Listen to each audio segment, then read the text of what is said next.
Denon AVR 1800H ఏవీ రిసీవర్లో DTS X కంటెంట్ని play చేసి చూద్దాం.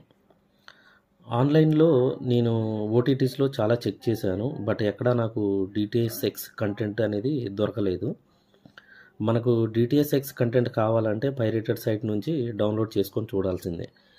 సో ఇప్పుడు డిటిఎస్ఎక్స్ని ప్లే చేసి చూద్దాం. నేను ఆల్రెడీ ఈ మూవీ చూశాను. డిటిఎస్ఎక్స్లో ఆడియో క్వాలిటీ చాలా బాగుంది and Denon AVR 1800H performance కూడా చాలా బాగుంది. నేనైతే ఫుల్ సాటిస్ఫైడ్.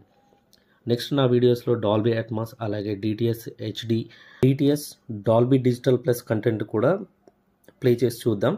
అవి ఎలా వర్క్ అవుతున్నాయి అనేది కూడా మీకు చూపిస్తాను. నేను రీసెంట్గానే హోమ్ థియేటర్ బిల్డ్ చేశాను. దానికి సంబంధించి పూర్తి వివరాలు త్వరలో చూపిస్తాను. అలాగే బడ్జెట్లో హోమ్ థియేటర్ను కూడా ఎలా బిల్డ్ చేసుకోవాలనేది మీకు సజెషన్ ఇస్తాను. నచ్చితే లైక్ చేయండి, షేర్ చేయండి, అలాగే కామెంట్ చేయండి. నెక్స్ట్ వీడియోస్ కోసం ఫాలో చేయండి.